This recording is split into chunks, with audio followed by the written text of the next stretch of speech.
Hello and welcome to episode 106 of the First and Goal podcast. I am Ben Roberts, joined by Sim Longa.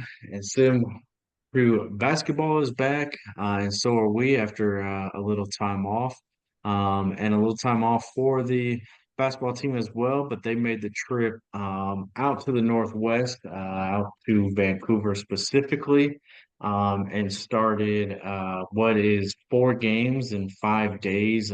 Tipped off yesterday, the 25th. And let's get right into that first game, Sim. It was a pretty dominating performance out in Vancouver as the Boilermakers were able to really roll past the Vancouver Selects at Longoria College 102 to 63. Um, I would say probably Sim, kind of the one thing that jumped out to me initially, kind of watching this game, and I think it's important to kind of start to like you got to take all these trips, all these stats, everything with this kind of with a grain of salt. But the depth of this team, and how, like I feel like legit can probably go 10 deep. And we still haven't even seen Enzo out there either. But man, like you saw, especially at the start of the game yesterday, that second unit really come on and give this team some juice, and really kind of stretch that lead out early, led by Luke and Antoine, and even Jacob Weber. But those guys, man, and just kind of the depth in general has really stood out to me. Like, we always joke, but I think this year specifically, like minutes are going to be really interesting. And Payne always he says, that's a good problem to have. But man, like you could legit make the argument that this team, has 6 or 7 guys who could legitimately be starters. Yeah, no, I would agree. I think that yeah, like you saw the game yesterday, and it just especially it's seeming at like the guards and the wings, like there just seems to be a lot of depth there. You see, like you mentioned with Luke Bertel, um, and Antoine West and Jacob Weber, guys who who you can tell like they if they get on a heater, like it could get real problematic real quick, and that's on top of having CJ and Jakari, two guys who look like their offensive game seem to have they're continuing to improve. But yeah, you have a lot. You seemingly have a lot of options of guys who can shoot and who can, and I think more importantly, who can just kind of score the basketball. Like you seems like you have more guys now who are capable of making creating for themselves. And I always think if you're able to create for yourself, it opens up the floor for those playing with you. So yeah, man, it was it's like you said, Paint talks about like that's a good problem to have when you have so many talented guys, so many guys who you trust in terms of figuring out minutes. It's a good problem to have. You kind of want that abundance of riches, and it again, like I said, you take these games with a grain of salt because it's not like it's we're in July. It's not like we're in mid to late January, and you're expecting to see that final product that as we're now as we would be focusing on getting into the tourney. But you're just trying to see, okay, like what do we have here? Like what does it look like some of these guys are capable of doing? And I think that yeah, they're dominant as hell in that first game, man. They were dominant as hell. As soon as, like you said, as soon as that bench unit came in, they I just felt like the energy they brought on both sides of the floor, even like attacking the basket offensively. Yeah, it was kind of like it was good viewing. I don't want to say it was surprising, but it was just kind of one of those like, oh, okay, shit. Like I was just kind of taken aback by just how the bet that second five was able to come in and just immediately take control of the game, and help establish and extend out a lead. Yeah, and just to kind of touch on the one point that you made too, because I think it's important to highlight and just to kind of take it a step further about, you know, different guys who can kind of get their own shot. One thing that kind of has stood out too is they can get their shots in different areas. Mm-hmm. Guys like CJ, especially dude like Antoine, even Omer, and then you saw Jakari as well. Like they can do it from beyond the arc. They can do pull up jumpers. They can. attack the rim. There's a plethora of weapons and guys that can score in different ways, which is something this Purdue team kind of hasn't had in a while. We've kind of traditionally had, guys who ran a point, and then you had a guy who was like a knockdown shooter and like, a big on the block.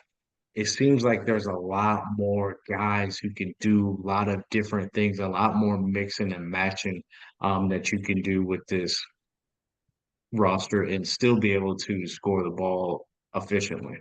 Yeah, no, I agree. I think you have a lot more interchangeable parts, which is why I think, especially during these four games, you're going to see different lineups because I think Painter and the staff want to be able to assess, like, okay, well, who's able to do? We have guys who we think are able to do, A, B, and C. We want to see when the live bullets are flying. Like, can this actually be something we go to? You're right, and typically, we haven't necessarily had multiple playmakers, I guess, offensively, especially. We haven't had multiple guys on the floor who are really capable of doing it at a high level. But you see on this team, and it very much so seems like you've got a handful of guys minimum who, like I said earlier, like if they see a couple shots go down and they can really kill you. I think about like Ertl and West, those guys being able to kind of score at all three levels, attacking the basket, the mid range, and then the three. Obviously, you have a guy like Jack Benner, you have Jacob Weber, Rivers Knight, guys who can step out, shoot the three. And again, you have CJ and Jakari, who I think in their own right can score at all three levels. So you definitely have a lot more opportunities of just like the combinations you can put. Because, like you said, it's not like, well, if we bring in this guy, he's just strictly going to ball handle. Um, or if we bring this guy in, he's just strictly for defensive purposes, or he's just more of like a 3-and-D guy. It seems like you have some guys who are capable of doing more, and I think that anytime you have guys who are capable of with a more robust skill set, it makes it harder for defenses to be able to pick their poison essentially. Yeah, no, I would agree. And so you had five guys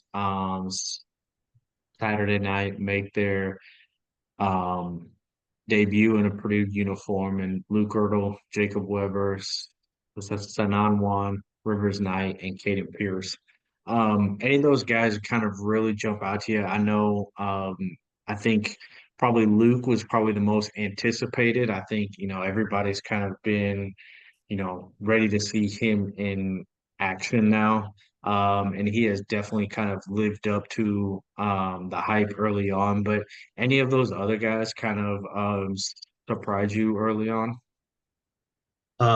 I'd say Jacob Weber, and it's more just because I don't think I hadn't, admittedly, I hadn't really like watched a lot of his tape. I knew he was a really good shooter. I knew he was very highly touted in his shooting, but I mean, he had a few on Saturday where it was like you could tell when he went up for the shot, like for the three, you could tell it was going to go in, and those threes were snapping the net. I mean, honestly, it looked like your boy, you dig. Um, but no, I think he really he was someone that I thought I thought he had a good performance. I was really I was pleasantly surprised, I guess, to see what he's capable of doing. And yeah, I just kind of want to see what other tools he might have in the kit of being able to cause problems for defenses. Yeah, no, I would agree. And this goes back to the point, and we're probably going to spend all summer and leading into the start of the year talking about it. It's going to be really interesting, specifically with Jacob and Rivers of like a potential red shirt. Um, where are those guys going to get minutes? To me, a guy like Jacob, if he does redshirt, it would remind me just a lot of last year in Antoine West, and like where it's a guy who, you know, probably has the skills to get some minutes, but there's just not enough minutes out there. And so is it more valuable to kind of redshirt him and let him, get stronger and, learn within the program for a year. Obviously, like you said, we're in July, so a lot of this will probably play out, but that's just going to be one of the probably the most interesting things as we get ready to head into the year is kind of the roster and the redshirt because I think we're all pretty much in agreement that Juan is probably going to redshirt. Um, but I wouldn't be shocked if Jacob or Rivers does as well. And it's, nothing to no knock on them or, anything that they did that they Right. need to really work on. It's just, there's so many of these kind of wing guys out there. It's just going to be really hard for those guys to get minutes. Right.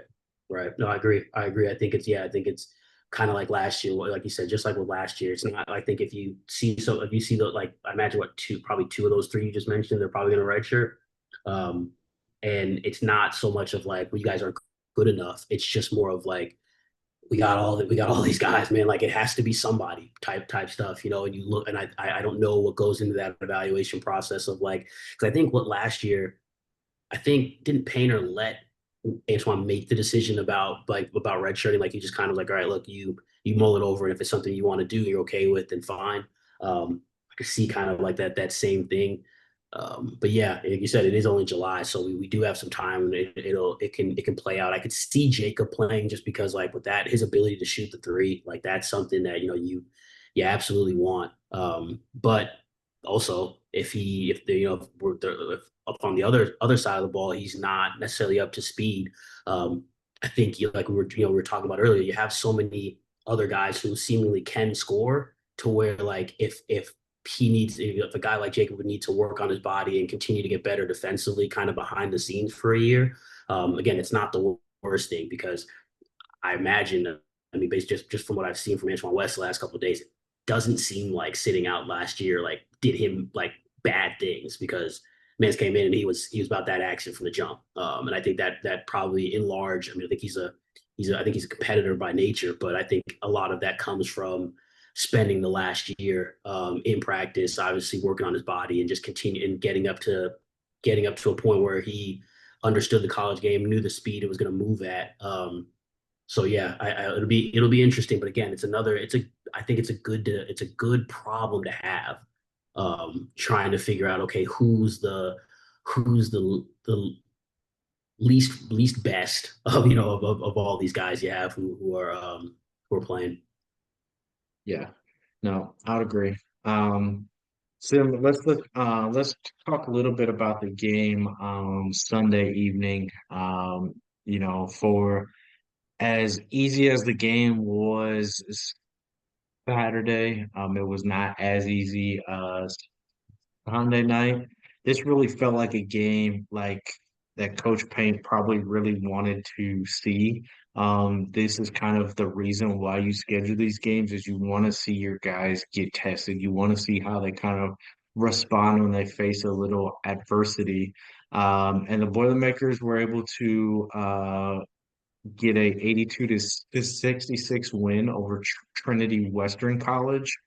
But you say it wasn't easy at all. But then the one thing that really jumped out to me, man, just kind of watching it and then looking back is they had 10 turnovers to 23 assists. And for a team with so many new parts in July, so many kind of undefined roles, kind of how they are right now to have an offense flow like that and have just 10 turnovers while also having 23 assists, which, means, they were really moving the ball well. That to me is something to really highlight and be excited about this offensive potential. Yeah, and honestly, just to kind of piggyback off of that, regarding the assist, I mean, I was able to watch bits and pieces of the game to earlier this evening, and like you said, the ball movement has been there. Guys are like you, and there were a lot really over the last couple of days, a lot of good looks that didn't fall. So you see that 23 assists versus 10 turnovers. I mean, I think Purdue only shot what 40 we shot 42%, 42.5% from the field, 43% from three. But I mean I think it could have very easily been 14 or 32 from three. That could have very easily been like 20 or 32 from three. A lot of open looks that didn't fall. But yeah, the fact, like you said, you have so many new parts, people playing in different roles or being asked to do more, and the fact that in July. You play effectively like an organized scrimmage. I mean, an organized pickup game, and for to have that type of distribution is really it's a positive sign. Again, I think it also just speaks again to like the number of options you have of guys who can be the last destination for the ball and be able to score. And then that's good, man. That's really good offensively. It makes you start to have the thoughts about what this team could be when it's really humming, when it's really clicking. Yeah, and just to kind of piggyback off that as well, um, Omer had a game high 9 assists, which just feels like, that's kind of for him the next step that he's gonna have to take. Like we know he can get a bucket. Um, you know, we've seen him, come in spurts and really carry the offense from a scoring side. But if he can, get somewhere between 5 to 8 assists um, per night, man, um, that is just going to take his game to the next level. And so that, was really good to see.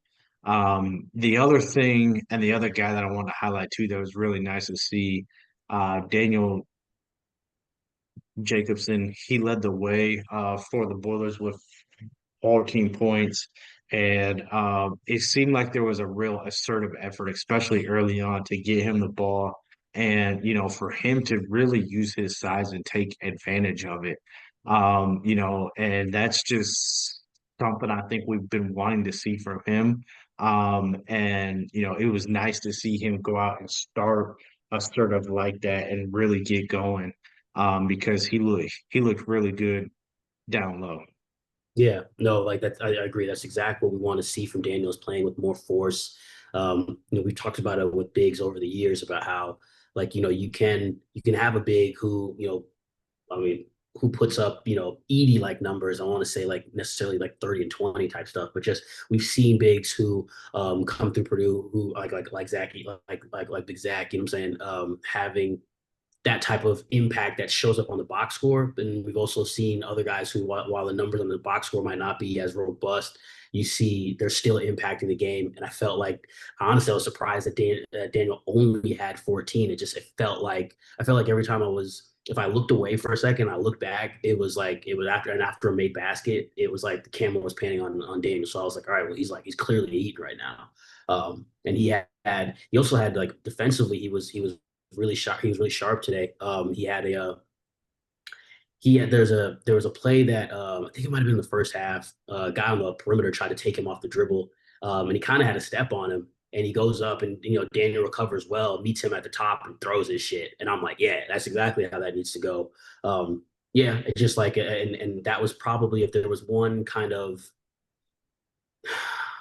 criticism, I guess, you could have of the game on Saturday is I didn't feel like necessarily in the front court I didn't feel like they necessarily played as a whole. I don't feel like they played maybe as assertively with as much force as they should, but it very clearly seems like the starting five is going to be DJ because obviously with his size, his experience, and you just want to know that more than that he's playing really with force on both sides, that he's able to impact the game defensively, whether it's altering shots, making guys just second guess even coming inside, pause, or or or offensively or offensively, just being that low post threat. Like when if he gets early position, being able to seal a guy underneath, and when he gets the ball, going up strong with it too. That's with two hands and dunking it every fucking time. I've been saying for a while, more bigs need to be like Shaq was in the early '90s, where you're just trying to dunk the defender in the basket along with the ball. So yeah, I was really glad to see him be able to bounce back from the game he had yesterday. But again, it wasn't like if he hadn't, it wouldn't have been like, oh no, like we have a huge problem. It just would have been like, all right, well, yeah, it just was another meh performance. But I thought he definitely stepped up today, and that's really good. That's really good. Hopefully, he's able to build off of that these next couple games and moving forward. One of the guys, Sam, I want to talk about, and I would say arguably has probably been the most impressive player through these first two games, and he had another really good night. Was on that night, and that's Antoine West. He finishes with 13 points, 4 rebounds, also 3 steals, diving on the court for loose balls. I had sent the tweet out yesterday. He's just a walking bucket, man, and he is just one of those guys who gets points in bunches. It feels like, he's just he he may not be the most efficient shooter, but he's a scorer. Um, and he has been really impressive. Like I think we all knew about like what he could do offensively. But also seeing him, get 4 rebounds, seeing him get 3 steals, just stuffing the stat sheet like that, man. He is really, and again, I know it's July, we're gonna have lots of time to talk about it, but I don't know how come Big Ten play, how if he continues to play like this, how he's not in the starting lineup every Right. night. Yeah, I agree. I mean, like you try not to overreact really either way for like this trip. We've been joking about like, oh, I'm not going to overreact, but here I was an hour for the game. I'm like, I'm nervous, like like it's fucking January, which is bullshit. But yeah, I mean, Antoine West just very much so seems like he's just kind of like add minutes, and it's gonna be buckets for sure. He looks like he scores easily too, like the it doesn't look like it just looks kind of effortless. Like it's very natural the way that he can kind of get to his spots and um, even if like get to his spots and not even necessarily to shoot for himself, but I mean he had a play where I think he drove to the basket, he drove into the lane and he kind of jump stopped. And I know it looked like he was like looking around. Then the guys, because he looked around, he was looking left and right. The defenders kind of backed off him or hesitated a bit, and so he just threw up a floater and went in. But yeah, also the fact that he's able to be impactful in other aspects of the game. So grabbing, defensively, rebounding, and then causing, creating steals. Um, that's really good, man. Like he's a guy who, like I said, if you don't want to overreact about, because obviously it's just July, but he's a guy who he continues to play like this. It's going to be hard not to. It's going to be hard to not see really, really special things for him, not only just this season, but and beyond that. And that would be again, that'd be a good problem to have, a good problem to have. So yeah, yeah, he's the last 2 days. He's offensively, man. He's been just extremely impressive to me, man. It's been really, really impressive what I've seen from Antoine West. So I'm just excited to see more from him, watch him grow, watch him continue to develop his game and get better. Yep, I would agree. The Boilermakers, like we said, 2-0 on this trip. They will be off on Monday. And then they return to action Tuesday, the 28th. They will take on the University of Calgary. It'll be a 9 p.m. Eastern tip-off.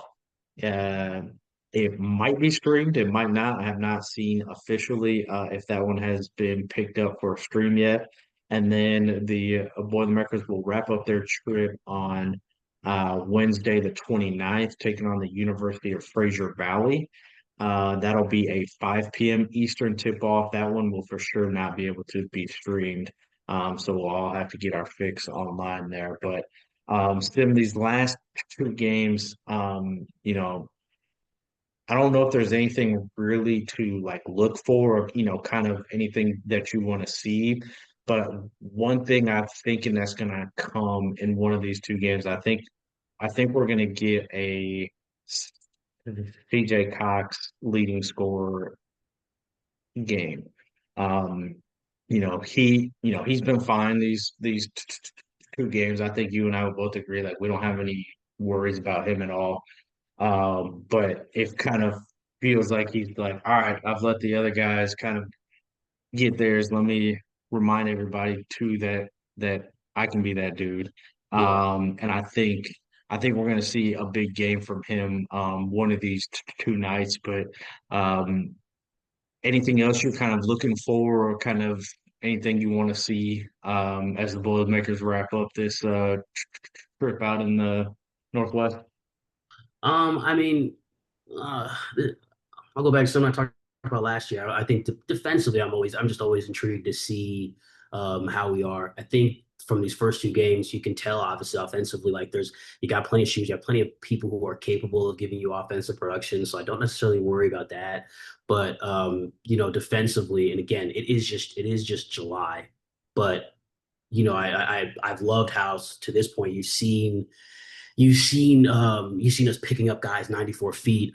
There was a sequence today where we scored. I think we scored, got a no, I think we missed, got a steal, scored, and then got another steal, and then I think someone missed a three.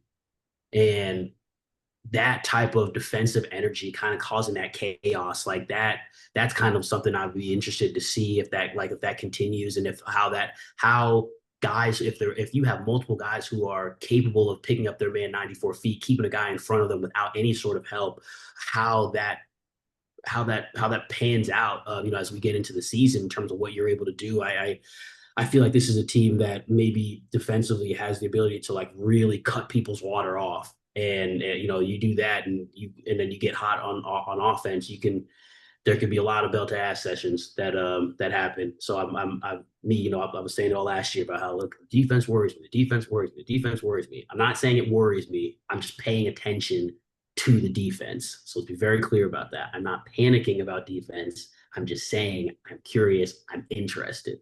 I do have my push notifications set up for Purdue's defense. That's all, just to keep tabs. I mean, so yeah. What about yourself? And it's not like anybody would call you out or I like anything like no, that if not that like people. if No, that people would don't keep happen. receipts. People don't keep receipts. They're not gonna call me out about that. No, no, no. We'll be fine. Yeah, this probably gonna come as a shock. I'm not too worried about the defense. I'm gonna look more at the offense. Um, Here to sell. one one guy that'd be interested just to kind of see, and again, it's not worrisome or anything like that, but Hayden Pierce and kind of how he fits into things. I've talked on previous episodes, and I think he kind of gets slept on a little bit just because he's not the fresh new name. I feel like if he would have hit the portal over the off season, everybody would have been a lot more hype. But because he's kind of like the news isn't as new, um, but like he was Ivy League Player of the Year a couple years ago. So like the dude can ball. Right. And just kind of seeing how he fits in. He's another one of those guys. He's not necessarily a big. He's probably going to play the four. Can he maybe play? Is he going to be able to play the four in the Big Ten, or like how is he going to fit with his size? How's he going to fit with the guys that are going to play more three, four, and just kind of how you work him offensively. So that's probably one of the guys too that I'm just kind of want to see, and kind of how they do here. Yeah. No, I agree. I think that it's going to I think it's going to be an adjustment for him, but I think he also knew that, like knowing when, you choose to come to Purdue, knowing what the situation would be. I don't like, from all indications, Painter and his staff, they're always straight shooters with guys in terms of like, hey, look, this is what we can see for you. But obviously, you work to earn what you get. And yeah, I'm intrigued because he started tonight, and so did Antoine West.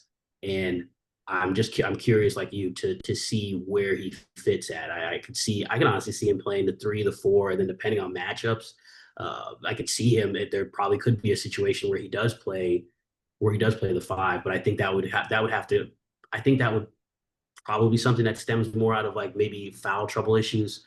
Yeah, Or if like you just offensively you need to try to get some stuff going. I think we would see that at times the last couple of years when we would have Trey at the five, because it just offensively things worked a lot smoother. But we also knew that in doing that you give up some things, and so oftentimes when we did it in the past couple of years, it's been when you go small like that, you have an issue rebounding. But Caden seems like a real physical guy. So yeah, I think that's he's going to be a good one to look out to, and look out for. And I think you brought up a good point too, with the fact that like since we've known for a while that he had committed like to coming to Purdue. There really is like I feel like people might have forgotten that like we had him, and then also forgetting the fact that the last time he was playing basketball, he was Ivy League Player of the Year. So clearly, guy has. I think he has a skill set. You can't even. I don't even think you necessarily say, "Oh, he's just good offensively." Oh, he's just like really good defensively. He clearly does multiple things really well, and it's just kind of I think for him seeing how he uses all of those skills, but then identifies kind of like, okay, well, what does the team need me to do, and then kind of filling in that void. I mean, honestly, it could kind of be like with Vince when Vince was coming off the bench and how he, you talked about how you'll be on the sideline, you can kind of see and you knew he came in and like kind of knew like what he needed to give the team in terms of like to kind of either keep shit going or kind of turn things for the better. So yeah, I think that's a good call out on your part. Yeah, I think that's a good description of a really strong skill set. And so just to kind of see, how that skill set matches with the rest of the team there. But we'll see. Again, the team is off on Monday, Tuesday evening, 9 p.m. tip off, and then Wednesday evening, 5 p.m. tip off. And then they'll head back to West Lafayette. Um, Similar, switch gears a little bit and talk about the gridiron because as of the day we are recording this Sunday evening, the Purdue Boilermakers opening game for the 2026 football season kicks off in 39 days. So, it's going to be here quick. And just want to touch because I feel like kind of once media day starts, that's when it's kind of like, all right, like now we can really start to talk about it. Like now we can, really start to get ready for it. And media days is going to be this week. The Boilermakers will be in Chicago on Wednesday, the 29th. Obviously, Coach Odom will be there, and he will be joined by quarterback Ryan Brown, linebacker Charles Carrera, and wide receiver Denylon Morissette. No real shocks there. But Sim, if you remember last media day, we kind of, we weren't really sure kind of what we were going to get. It was really kind of Coach Odom's first time really talking to the media since he had been hired. There was a lot of new names, there. So there was kind of a lot of question, on what we were going to hear, kind of how the guys were going to respond to stuff. These are probably three of the most familiar names on the roster. Probably three of the longest tenured guys on the roster. And Ryan Brown, Charles, and Denylon. So, is it kind of the same thing as last year where you kind of wanted to see kind of how they respond, kind of like what you know, how their answers are going to be, or are you looking for more detailed answers? Because I kind of want to hear, especially from a guy like Ryan Brown, and Charles too, and even Barry Odom.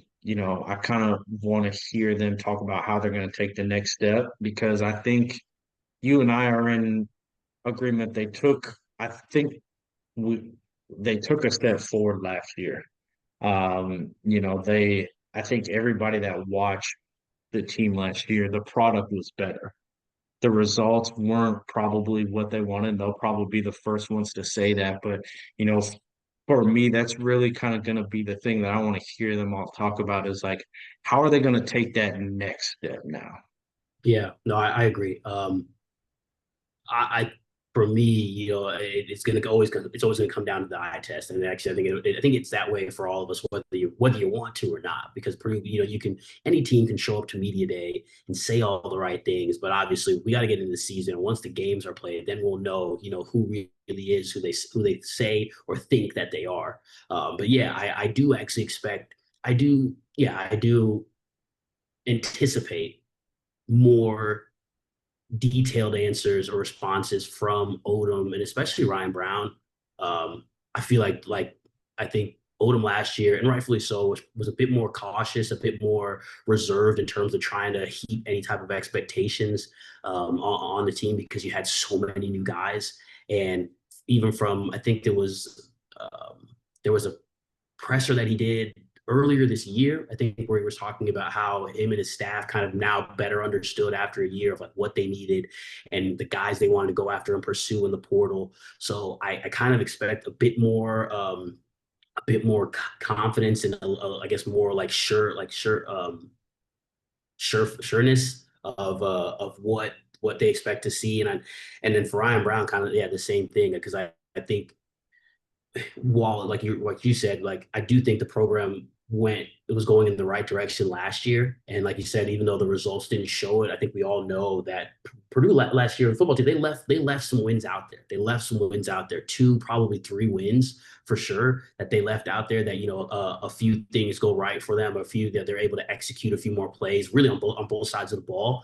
And that team doesn't go 2-10. They go maybe 5-7, or as I'd like to think, I actually feel like some of those games that they gave away that they could like winning can create like a kind of a snowball effect in terms of confidence and just like a belief. And I feel like there's a few games like the Rutgers game, the Minnesota game. Those are two games where I'm like, man, if you're able to find a way to close those, you might mess around and win that Northwestern game. Okay, now you're looking at like damn near 6 wins, and so I think that this year is going to be the year where I think they all are going to talk about like the expectation is to be contending to get into a bowl. And I think that's fine. I think that's fine. I think those are appropriate expectations to have because for those guys who are returning, you've been in the system now for a year, you know what the expectation is. If you do have any type of grudges held over last year or anything kind of like that didn't sit well with you from last year, you hopefully use that as fuel, whether you're in the weight room or you're watching film, you're in the or your weight room watching film, if you're out in the field practicing. Hopefully that you use that motivation all throughout the summer and the off season to where when we show back up in the fall, it's go time and you start being able to finish off those games that you let slip away last year. I would agree. We'll see what they have to say. Again, that'll be Wednesday, the 29th. Just in case you are curious, the other teams joining the Boilermakers on Wednesday will be Michigan State, Minnesota, Ohio State, Oregon, and UCLA. So clearly, all eyes will be on the Boilermakers when you talk about those teams. But it'll be interesting to see what Coach Odom says. It's important to remember too. He's bringing in a transfer portal class that's ranked in the top 25. So a lot of interesting names there. And we will definitely have much more football talk as we get ready, turn the calendar into August and then, to kick off that first weekend in September and break down all of the new guys and all of the returning guys, both on offense and defense. But like I said, it's just kind of exciting. Once media day starts, that's kind of feels like the start of football talk. And so that'll get kicked off this week. So I'm excited to see those guys in Chicago. And again, we'll have much more football talk kind of as we get ready. Because like we said, it is not that far away from Indiana State on Friday, September 4th. So excited for that. Excited to see the basketball and excited for all the interactions that we had on social media recently. It's a really fun time kind of with basketball team returning, playing games that everybody's excited for and that don't count. So, there's no real stress. So it's real fun time to interact there. So thank you everybody for all your continued support and interaction there. Most importantly, boiler up. Yes, sir.